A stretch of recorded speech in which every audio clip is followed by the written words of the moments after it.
Hi, this is Trey Pastor, and welcome to my Trey Pastor's Saturday Horror Reviews, episode 15, I believe. And also, I'm going to put this video on the Horoscope 101 channel. Okay, the movie that I'm reviewing is a movie that I had in my last update, and this is a cult classic horror movie, a slasher, if you will. Came out in 1983, and of course, I'm talking about 1983 Sleepaway Camp. There's the Screen Factory edition, right? Yeah, the Screen Factory edition there is. Right there, came out in 1983. Now, I heard about people talk about this movie a long time, and they said it was a cult classic. And so I was anxious to watch this, and I gave it a watch tonight. And let me just say, I really enjoyed this a lot more than I did The Burning. Okay, and then put it that way. You know, The Burning was a similar camp type horror slasher thing, but I like this movie a lot more. Okay, let me read you the basic synopsis of it, which is on the back here. It says, after a terrible boating accident killed, killed her family, Shy Angela Baker went to live with her eccentric aunt Martha and her cousin Ricky. Okay, the summer Martha decided to send both of them to Camp Arawak, a place to enjoy the great outdoors. Shortly after their arrival, a series of bizarre and violent accidents began to claim the lives of various campers. As a dark secret returned to the camp's past over the unspeakable horror in the summer season draw. From its grisly makeup effects, I won't read the rest. Okay, but anyway, this movie stars Felissa Rose, as Angela. Okay, and Jonathan Thurston as Ricky, her cousin. And then you have Karen Fields playing Judy, I guess the camp bitch, the hottie of the camp, who's a real bitch. Then you have Christopher Colette, who plays Paul. Sorry about the bus noise, the window's open. Christopher Colette is Paul. He's Ricky's, kind of best friend at the camp, and then you have the various camp counselors and regular teens. Anyway, at the camp, like the synopsis says, shortly after the two cousins arrive at the camp, and like I said, Angela is really shy, and she doesn't really talk to anybody at all. She hangs out with her cousin for the most part, but he's very protective. Her cousin Ricky is very protective of her, but she's shy and she doesn't really talk. This kind of irritates the mean girl there, Judy, and the camp, even one of the counselors, Meg, and like I said, shortly thereafter that they arrive there at the camp, you get the usual hijinks and playing softball and all that stuff, and hanging around and skinny dipping and all that stuff. A series of murders start taking place in this movie, of course. So you're wondering, of course, who's actually killing these people. Okay, and like I said, I really enjoyed this movie a lot. It was a lot more than I thought I was gonna. It was really, like I said, it's super cheesy and has, the usual bad assortment of acting in this. But is there something about this movie that just appeals to me? And I think it is the young actress who plays Angela. I think she was very sympathetic as a character. Played by Angela, played by Felissa Rose, and I also liked the actor who played her cousin Ricky, Jonathan Thurston. I thought he was really good too, as the guy that was he was protective of his cousin, and he was all around good guy at the camp. He was and he even called the bitch girl who apparently he was close to in the previous camp, but in this camp she was basically kind of ignoring him, and he called her out on her crap.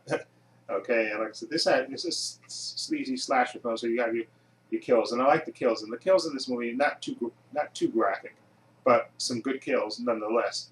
Okay, and like I said, there's that twist ending to this, which I heard everybody talking about the ending, and then when I actually saw the ending, it was very memorable. Okay, put it that way without spoiling it. Okay, just very memorable, and like I said, I think I liked it mostly because of those two lead characters, and the actress who played Angela, and also the actor that played her cousin, uh, Ricky, played by Jonathan Thurston. I thought those two characters were really good. And then you had, of course, Karen Fields who played Judy, the bitch girl, and she was like, all she needed was like a mustache, really, because she was so over the top evil. She didn't like Angela because Angela wouldn't talk and stared at her, and she just kind of went out of her way to be mean to her. And even the counselor, she dragged one of the counselors into, being mean against Angela, which, never made any sense. But it was a good movie overall. I liked it. It was sure it's cheesy and sure has bad acting in it. And I knew Christopher Cole. You know, I kept who plays Paul. You know, the friend of Ricky. I knew I recognized him from somewhere, and he was in that movie. He was a young kid actor, and he went on to be in other. I think he's the most famous person out of the cast because I think he went on to be in a bunch of other movies. There was a movie about a kid that I guess the stepfather got married to a real bad guy, the stepfather, and he had to protect his mom and his younger brother. I forgot the name of that movie was called, but I recognize him from that, and he was in other movies as well. So I think he's the most famous. But anyway, I liked it. Like I said, it sure has cheesy acting in it, and the dress code from the '80s. Some of it was really, the guys with the really short shorts and the real bad hairdos and stuff, and some of it just is painful to look at. But you have to realize, I guess it was the '80s, and the fashion was just really, especially I felt really embarrassed, especially for the guys with those really short shorts and just really bad. And you saw guys with cut off shirts like women would wear now, I guess. Guys with cut off shirts and shorts and hairy chests, and it just looked ridiculous. But that's the '80s for you, I guess. But like I said, some nice, decent kills in it. Like I said, not too bloody and gory, but some decent kills nonetheless. And like I said, you have to, and I could pretty much tell, who the killer was. And then but the twist, and like I said, I kind of figured out what the twist was, even though I never really, everybody said, oh, there's a big twist coming. They kind of dropped clues about the twist in the movie, and I kind of figured it out, what the twist was. But it still didn't stop my enjoyment of the movie, and I really, really like Sleepaway Camp. I can see now why it's a cult classic, okay, because it has a certain charm to it, okay, even with the bad acting and stuff. And like I said, I like the character of Angela and the cousin, and her cousin. And they had a weird the actress who played their aunt, or Ricky's mother, plays Angela's aunt and Ricky's mother. She was very effective, I guess, on purpose. They're really over the top acting, but still, nonetheless, a very enjoyable movie. I like Sleepaway Camp. So, as a rating, I'm going to give Sleepaway Camp, in terms of slasher, I'm going to give it an 8.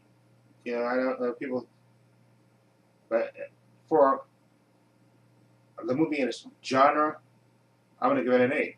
I tell you, there was something about, and like I said, that ending is very haunting, and just oof, and just came, and there's one particular scene that really kind of threw me off,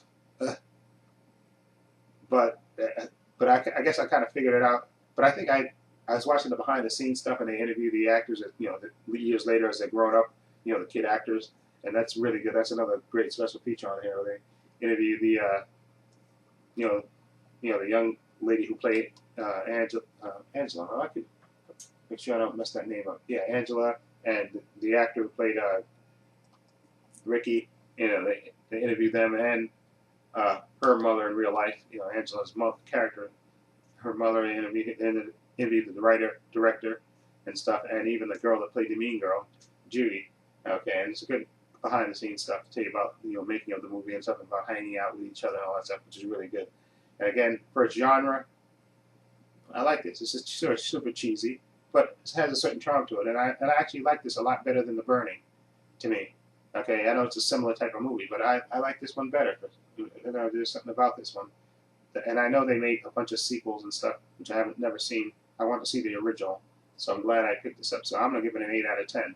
I really enjoy it for the genre that it's in, and sure, it has bad acting in it, and guys with fake mustaches, and there's a cop in this movie.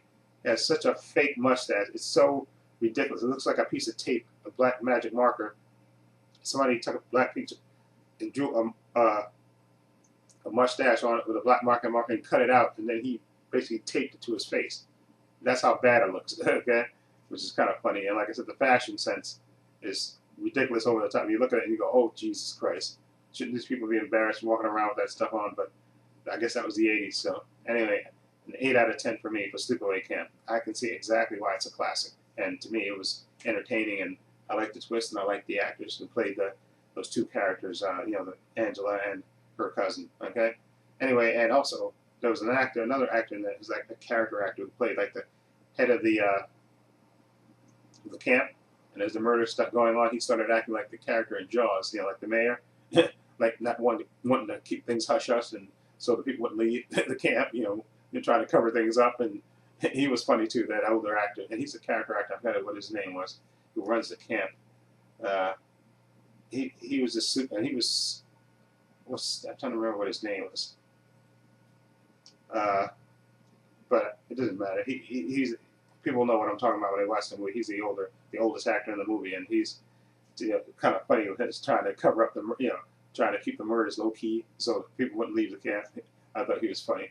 Anyway, let me know what you think. If you've seen Sleepaway Camp, I think most horror fans have seen it. Like I said, I've never seen it, and I actually am glad I have known this. And like I said, I like this one better than The Burning, because I think The Burning, even though it had a young Jason Alexander and young Holly Hunter, I think was in that as well. I like this one better, and the twist and the ending is definitely memorable and definitely stays with you after watching it. And it is unforgettable. Okay, put it that way. And I can see what people meant now that I've seen it. Okay, let me know what you think about Sleepaway Camp. Feel free to leave comments down below. And if you like this review, please hit the subscribe button down below. And this is Trey Patrick saying so long and take care.